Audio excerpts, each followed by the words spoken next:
नीच क्षेत्र समायुक्ते यष्टमे वाव्यये पिवा पाप दृष्टि युते वापि देह पीड़ा मनोव्यथा उद्योग भंगो देशादवो स्वग्रामे धान्य नाशनम। तो मित्रों, महर्षि पराशर बृहत पराशर होरा शास्त्रम के 60वें अध्याय के 39वें श्लोक के दूसरे लाइन और 40वें श्लोक में कहते हैं कि यदि आपकी जन्म कुंडली के अनुसार आपके ऊपर बुध देवता की महादशा चल रही हो और मंगल देवता की अंतरदशा चल रही हो और ऐसा मंगल आपकी जन्म कुंडली में नीच क्षेत्र में बैठा हुआ हो, नीच का हो या फिर नीच ग्रहों के साथ में बैठा हुआ हो या अष्टम भाव में या 12वें घर में बैठा हुआ हो, पाप ग्रहों की पाप दृष्टि से समन्वित हो, तो ऐसा मंगल आपको शारीरिक पीड़ा एवं मानसिक व्यथा बहुत ज्यादा देने लगता है। और कहते हैं कि उद्योग भंगो, आपका व्यापार दुकान या जो कुछ भी हो, बड़ी से बड़ी फैक्ट्रियां हो, वो सब कुछ भंग होने लगती है, टूटने लगती है, उसका नाश होने लगता है। तथा देश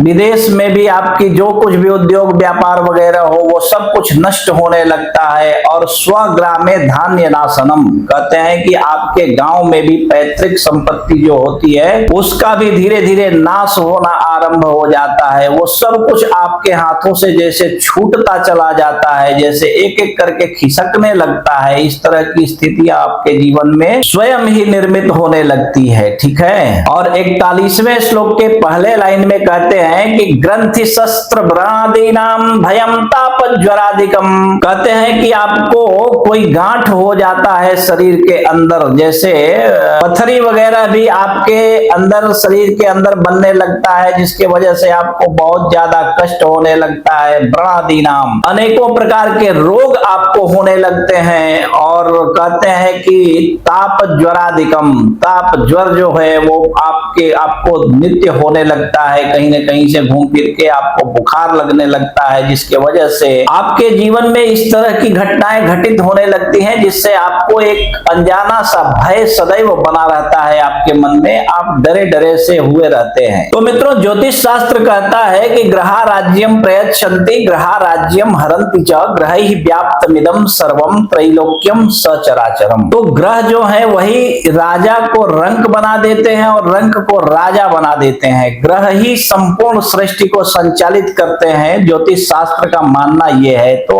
आप ग्रहों के अगर स्थितियों को पढ़ना आरंभ कर लेंगे अर्थात जान जाएंगे, अर्थात बढ़िया से अगर ग्रहों की स्थिति का परखना आप अगर समझ लेंगे, तो निश्चित रूप से आपके जो फलादेश होंगे वो 100% आपके पक्ष में होंगे, मतलब आप जान जाएंगे उसको। और जानने के बाद तो महर्षि पराशर ने हर चीज का उपाय भी बतलाया है। अगर मान लीजिए कोई भी अशुभ योग आपके ऊपर बन रहा हो, कोई अशुभ ग्रह आ रहा हो जो आपको मारक फल दे रहा है अथवा बहुत ज्यादा नुकसान का योग बनाने वाला होता है, तो उसका सहज से सहज उपाय महर्षि पराशर ने बतलाया हुआ है। वो उपाय करके आप निश्चित रूप से अपने जीवन के सभी कष्टों को दूर कर सकते हैं। तथा इतना ही नहीं, आप अपने जीवन में आने वाले उन ग्रहों की स्थितियों का आकलन करके उसका लाभ भी उठा सकते हैं समय अनुसार। देखिए, ज्योतिष जो है वो एक समय की गणना है और समय को पहचान जाएंगे तो निश्चित रूप से आपके जीवन में परिवर्तन होगा, अथवा अच्छा कोई ग्रह की दशा आवे आपके ऊपर तो निश्चित रूप से उसका संपूर्ण लाभ आप उठा सकते हैं और अपने जीवन को बेहतरीन बना सकते हैं। ठीक है, तो इसी प्रकार आप अपनी कुंडली भी देख लीजिए और अपने बारे में स्वयं समझ लीजिए। और यदि इसके बाद भी आपको आपकी कुंडली समझ में न आवे तो आप अपनी कुंडली किसी कुशल श्रेष्ठ अनुभवी विद्वान ज्योतिषी को दिखाइए। और कोई श्रेष्ठ विद्वान यदि आपको आपके आजू बाजू में न मिले तो आप अपनी कुंडली हमें दिखा सकते हैं। आप देश विदेश कहीं भी रहते हो, व्हाट्सएप पे एक मैसेज कीजिए कि हमको अपॉइंटमेंट लेना है, और अपॉइंटमेंट कंफर्म होने के बाद फोन पर ही बात करते हुए आपकी कुंडली देखकर एक एक बात विस्तार पूर्वक समझाकर बतला देंगे। ठीक है।